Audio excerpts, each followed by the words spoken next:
Assalamualaikum warahmatullahi wabarakatuh. Bertemu lagi dengan saya dalam eh, materi pendugaan parameter. Eh, Bagaimana kita menduga parameter? Apa yang disebut dengan parameter? Itu yang merupakan contoh dari parameter ini adalah seperti rata-rata, varian, median, modus. Nah, itu alat-alat dalam statistik yang mengukur eh, variabel atau data. Jadi, kenapa kita menduga parameter? Jadi, dalam statistika, kita biasanya menggunakan sampel. Itu di mana sampel ini nanti akan menduga untuk populasi. Jadi, sampel-sampel ini, bagaimana kita cara menentukannya? Sampel ini agar reliable atau diterima, sehingga angka dari parameter sampel ini dapat mewakili atau mencerminkan atau menginterpretasikan dari data populasi.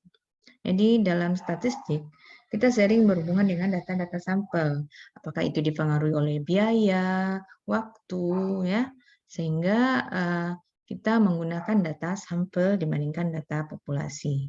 Sehingga pendugaan parameter ini sangat perlu dalam menentukan ukuran yang tepat, sehingga parameter ini sesuai atau mencerminkan dari populasi.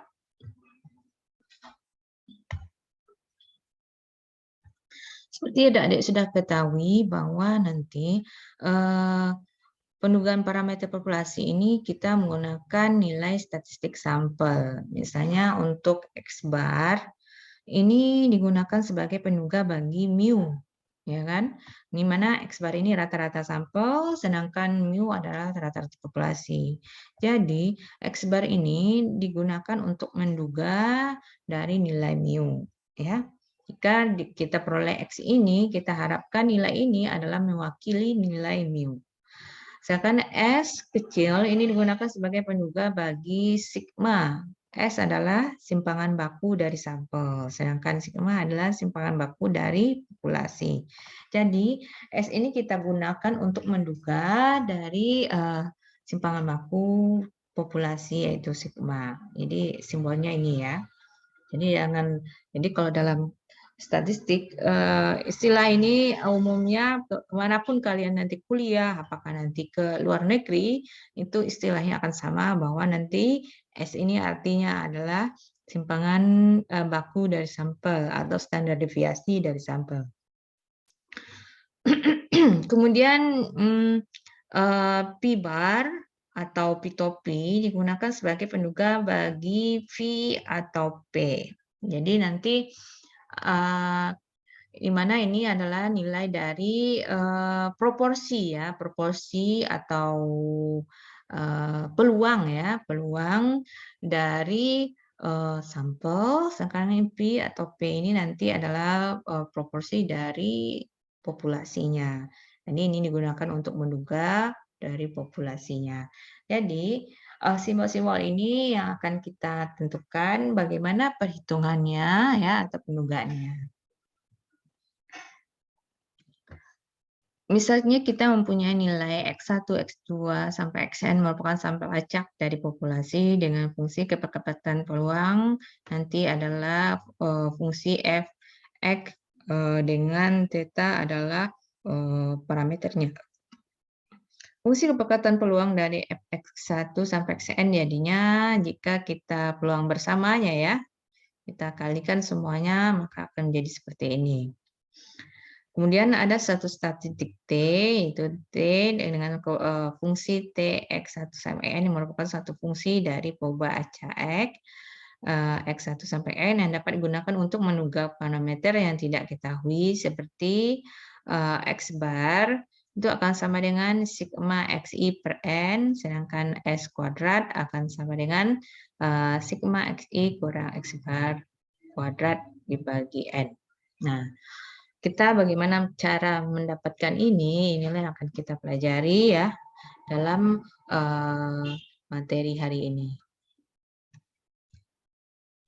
Ada beberapa metode yang dapat digunakan untuk menentukan peduga parameter. Pertama ada metode momen, dua metode kemungkinan maksimum, tiga metode kuadrat kecil, keempat metode Q kuadrat minimum. Namun untuk pada mata kuliah Statistika Matematika 2 ini, kita hanya mempelajari dua metode, yaitu metode momen dan metode kemungkinan maksimum atau maksimum likelihood. Nah, ini kalau dalam bahasa Inggrisnya maksimum likelihood. Pertama kita masuk kepada metode momen atau card version. Jadi kita bergerak dari momen suatu fungsi ya, momen dari suatu fungsi.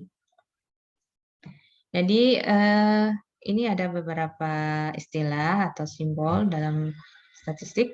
Momen populasi ke J ya. Jadi momen ini kita hitung adalah untuk populasi, maka kita simbolkan dengan mu aksen J akan sama dengan ekspektasi XJ ya. X pangkat J. Jadi momen populasi ke J itu akan sama dengan kita simbolkan dengan mu aksen J akan sama dengan ekspektasi X pangkat J pangkat ini ya.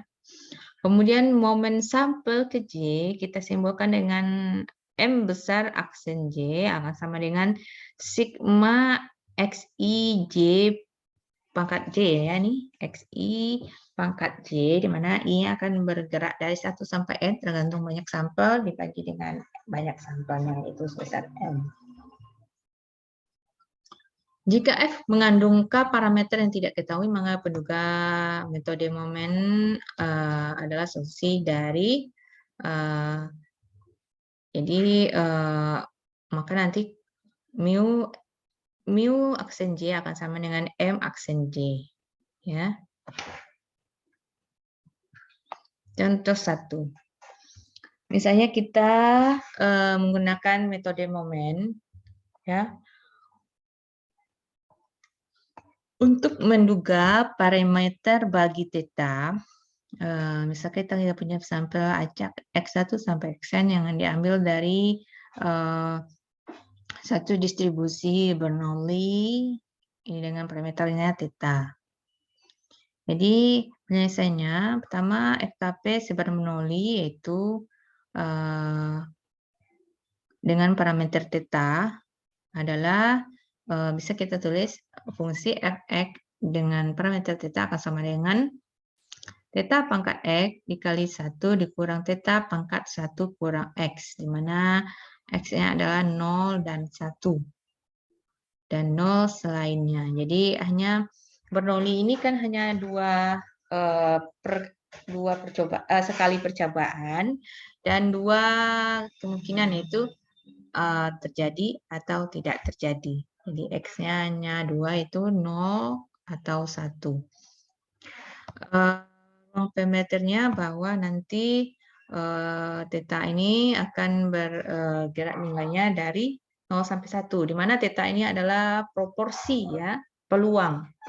Jadi nilainya antara 0 sampai 1. Jadi theta ini adalah proporsi. Kadang-kadang disingkatkan dengan P ya, jadi ada yang menuliskan ini untuk FKP dari Bernoulli ini dengan simbolnya P, yaitu proporsi. Maka kita hitung momen dari populasinya bahwa momen 1 ya. Momen ke-1 berarti akan sama dengan ekspektasi X pangkat 1 atau ekspektasi X saja kita tulis ya. Itu kita hitung ini ekspektasi X berarti sigma, dia Bernoulli ini adalah diskrit, maka dia kita pakai ini ya, sigma integral itu X sampai 0 sampai 1 karena kita tahu dari X-nya itu 0 sampai 1 Kemudian X kali fungsi kepekatan peluangnya, fx, di mana fx-nya ini dia, ya. Tinggal kita ini saja lagi, ya. Berapa hasilnya, ya?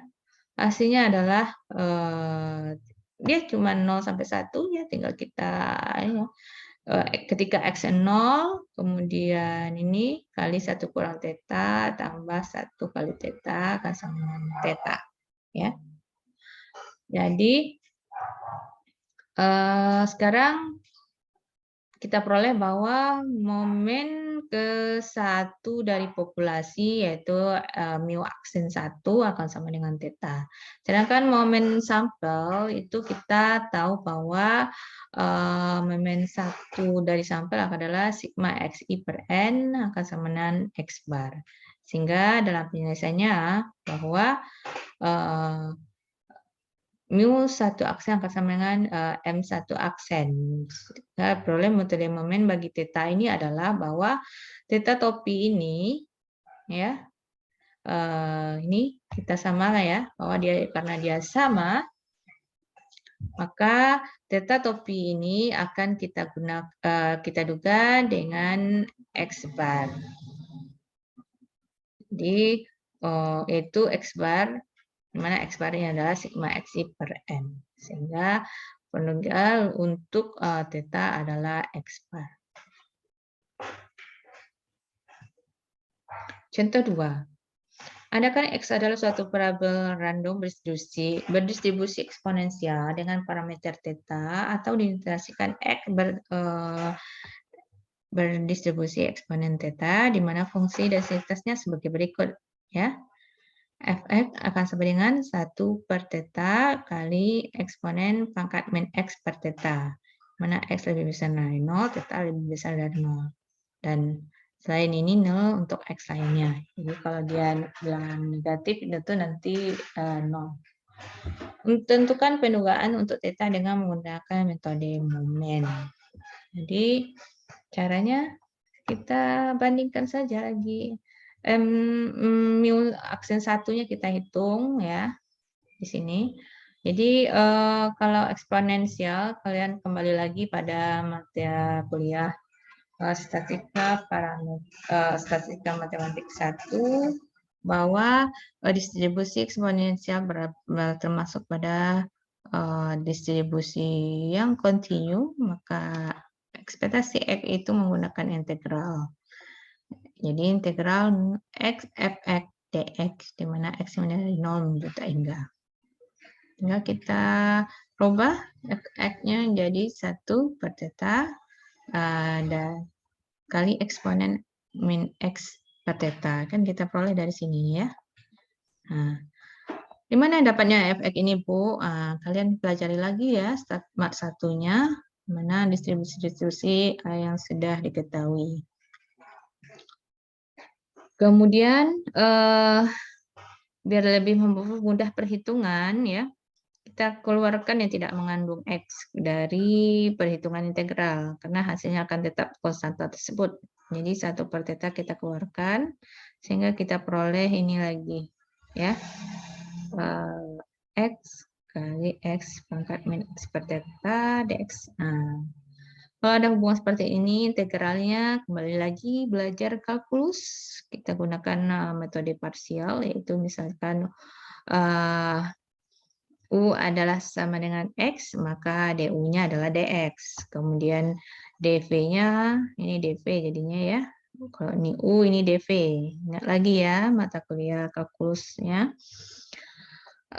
Sehingga DV akan sama dengan ekspektasi eksponen ya, eksponen pangkat min x per theta dx ya, ini dia.